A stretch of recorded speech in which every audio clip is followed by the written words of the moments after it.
মাননীয় প্রধান বিচারপতি, নবনিযুক্ত প্রধান বিচারপতি ওনার বক্তব্যে টোটাল বাংলাদেশের আর্থ সামাজিক রাজনৈতিক প্রেক্ষাপট প্রতিফলিত হয়েছে। দেশে যে আইনের শাসন ছিল না, ন্যায় বিচার থেকে মানুষ বঞ্চিত ছিল, সেই বঞ্চিত ন্যায় বিচার ছিল শুধুমাত্র রাজনৈতিক কর্মী নয়, দেশের আপামর জনসাধারণ ন্যায় বিচার থেকে বঞ্চিত ছিল। যা অ্যাটর্নি জেনারেল সাহেব বলেছেন স্পষ্টভাবে, গুম, হত্যা, কোনো কিছুর প্রতিকার আনফর্চুনেটলি মহামান্য সুপ্রিম কোর্ট থেকে পাওয়া যায়নি কার্যত। অর্থাৎ মাননীয় প্রধান বিচারপতি সর্বশেষ ওনার শ্রদ্ধেয় পিতার লেখনী থেকে যে রেফারেন্সটা দিয়েছে, সংবিধান হচ্ছে শাশ্বত এবং জীবন্ত। সংবিধানের যে ব্যাখ্যা এবং প্রয়োগ যখন না থাকে তখন সেটা হয়ে যায় একটা মৃত। আমরা গত 15 বছর সেই আনফর্চুনেটলি মৃত সংবিধানকে পেয়েছিলাম মহামান্য সুপ্রিম কোর্টের মাধ্যমে, যে কারণে আজকে বাংলাদেশে হাজার হাজার মানুষ নিগৃহীত হয়েছে, শত শত মানুষ রক্ত ঝরেছে।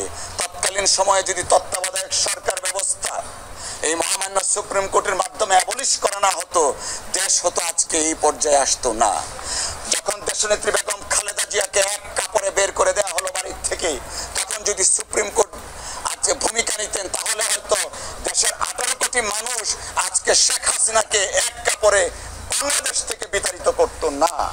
আমরা চাই আইনের শাসন, আমরা চাই ন্যায় বিচার, যেন আমি, আপনি, আমরা, সারা বাংলাদেশের প্রত্যেকটা নাগরিক মহামান্য সুপ্রিম কোর্ট আমাদের আশা ভরসার শেষ স্থল, সেই জায়গাটাকে যেন এসে অক্ষত পায় এবং তারা যেন মনে করে, yes it is my last resort, yes it is my last hope and I am getting redress from the honorable Supreme Court. গত কয়েকদিন আগে থেকেই অনেকে অনেক কথা বলছেন। এটা ছিল একটা ক্রান্তিকালের সময়। কথাগুলো বলার কারণও ছিল, আপনাদের মাধ্যমে জাতি দেখেছেন, শুধুমাত্র বাংলাদেশ নয় বিশ্বব্যাপী দেখেছেন আমাদের মাননীয় প্রধান বিচারপতি বা অন্যান্য বিচারপতিরা তাদের তৎকালীন রুলিং পার্টি ছাত্রলীগের সভাপতি সম্পাদককে ডানে বামে দাঁড়িয়ে ফুল নিয়েছেন, আপনারা মিডিয়া পত্রিকা প্রকাশ করেছেন।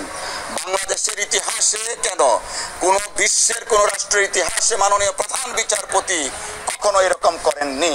আপনারা দেখেছেন তলোয়ার উপহার দেওয়া হয়েছে মাননীয় প্রধান বিচারপতিকে, তা কখনো জাতি দেখেনি। আমরা চাই মহামান্য সুপ্রিম কোর্টের যে ঋত গৌরব, ঋত ঐতিহ্য আছে তা পুনঃপ্রতিষ্ঠা করার জন্য। আর ছাত্র জনতার যে দাবির কথা বলছেন, সেই সময় যারা তলোয়ার নিয়েছিলেন তারা তখন আসীন ছিলেন। এই নববিপ্লবের মাধ্যমে দ্বিতীয় স্বাধীনতার ফসল হিসাবে মহামান্য রাষ্ট্রপতি মাননীয় প্রধান বিচারপতিকে নিয়োগ দান করেছেন। আমরা দৃঢ়ভাবে বিশ্বাস করি মাননীয় প্রধান বিচারপতি তার মেধা প্রজ্ঞা দিয়ে আমাদের সুপ্রিম কোর্টের শৃঙ্খলা ফিরিয়ে নিয়ে আসবেন। মাননীয় প্রধান বিচারপতি যে সিদ্ধান্ত নেবেন, আমাদের আইনজীবী সমাজ সেই সিদ্ধান্ত মেনে নিব, আমাদের জন্য সেটা শিরোধার্য। বর্তমান প্রধান বিচারপতি যে সিদ্ধান্ত নেবেন, জনাব খায়রুল হক সাহেব যা করেছেন ক্ষতি, স্বাধীনতা উত্তর বাংলাদেশের কেউ এককভাবে এত ক্ষতি করেননি। আমাদের গণতান্ত্রিক যে ধারাবাহিকতা ছিল, স্বৈরাচার বিরোধী আন্দোলন করতে গিয়ে তৎকালীন সময়ে 3 জোটের রূপরেখা ছিল তত্ত্বাবধায়ক সরকার, রূপরেখার ফসল। সেই তত্ত্বাবধায়ক সরকার ব্যবস্থা কায়েমের মাধ্যমে দেশে কিন্তু হাঁটি হাঁটি পা পা করে গণতন্ত্র সুপ্রতিষ্ঠিত হতে যাচ্ছিল। তারই ধারাবাহিকতায় কিন্তু বাংলাদেশে দেশনেত্রী বেগম খালেদা জিয়ার নেতৃত্বে সর্বপ্রথম বাংলাদেশে সংসদীয় গণতন্ত্র পুনঃপ্রতিষ্ঠা হয়েছিল। গণতন্ত্র যখন হাঁটি হাঁটি পা পা করে প্রতিষ্ঠিত হতে যাচ্ছিল, তখন এই খায়রুল হক সাহেব তার একক সিদ্ধান্তে তৎকালীন সময়ে আওয়ামী লীগের প্রভাবে প্রভাবিত হয়ে একক সিদ্ধান্তে তত্ত্বাবধায়ক সরকার ব্যবস্থা অ্যাবলিশ করে দিলেন।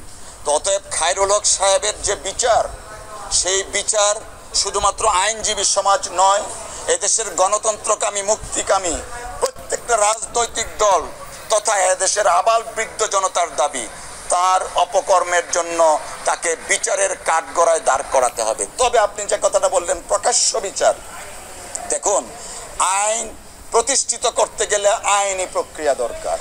আমরা তার বিরুদ্ধে যথাযথ আইনি ব্যবস্থার মাধ্যমে দৃষ্টান্তমূলক বিচার দেখতে চাই।